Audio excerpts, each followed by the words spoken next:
Баршаңызға сәлем, қалдарыңыз қалай? Мен әйел бақыты гүлін емдейін деп отырмын. Қарасаңыздар, осылай жапырақтары сарғайып кеткен, хлороз ауру болған және бұған паутина клеш түскен, осының тамырын ашып көргім келіп отыр, қыздар. Және де мен органический топыраққа емес, осындай минералды тастардан жасалынған минералды топыраққа отырғызғым келіп отыр. Бұны топырақ деуге келмейді, қыздар. Бұның ішінде минералды тастардан құралған грунт, былайша айтқанда минералды топырақ.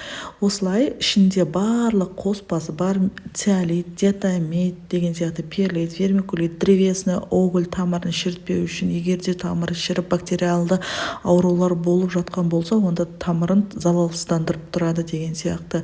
Және минералды қоспалар да, пенистекло да барлығы бар, және одан да көп сосновая мульча дегеннің барлығы қосылған. Дәл осы минералды тастарға мен отырғызғым келіп отыр. Ешқандай да грунт қоспай, ешқандай да торф қоспай. Мына жерде горшоктарының барлығын сыртынан мыжып солай босатуға тура келді, себебі топырағы престеліп қалған горшокқа. Ашып қарасам, осындай тамырлары шіріп кеткен, қыздар.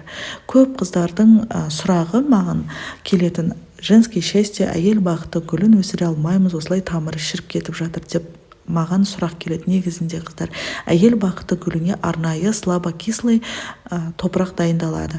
Мына жерге мен жылы суды алып, шірген тамырларын барлығын жуып, және фунгицидтер қолдануым керек. Бұл жерге фитоспорин, не болмаса осындай мен айтып жүрген силиплант универсальныйды қолдансаңыздар да болады. Бұл силиплантты препарат ретінде де, әрі микроэлементті удобрение ретінде де, профилактика ретінде де топыраққа құйып, осылай замачивать етіп те қолдануларыңызға болады, қыздар. Осылай жарты сағатқа қойып, осындай прозрачный стаканға отырғызайын деп отырмын. Келесіде осы қалай өсіп жатқан тамырын барлығын көріп тұру үшін осындай стаканчикке отырғызамын. Астын тесіп алдым. Осындай қалай өсіп жатқанын, осы прозрачный стаканнан тамырын қалай көрсетіп жатқан барлығын бөлісіп отыратын боламын, қыздар. Менің парақшама, инстаграм парақшама, ютуб каналыма барлығына тіркеліп алсаңыздар болады.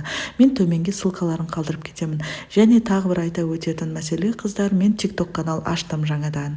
Сол жаққа тіркеліп алсаңыздар болады. Неше түрлі көптеген ақпаратты бөлісіп отыратын боламын.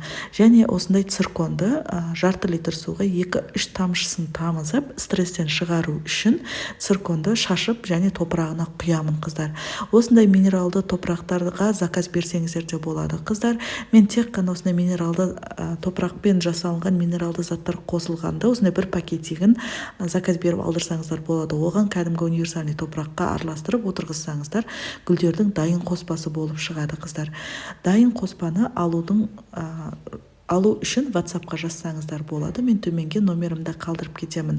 Бір пакетигін алсаңыздар, 10 литр, 15 литр топыраққа араластырасыздар да, топырақтың қоспасы болады. Соны гүлдеріңізді отырғыза беретін боласыздар. Ол сіздерге әрі жеңіл, әрі ыңғайлы, арзан бағада болады. Мен осындай минералды тек қана тастарға отырғыздым. Нәтижесін барлығын бақылап, қарап жүру үшін, қыздар, менің каналыма тіркеліп алыңыздар. Және егер де осы видео ұнаған болса, лайк басыңыздар, қыздар.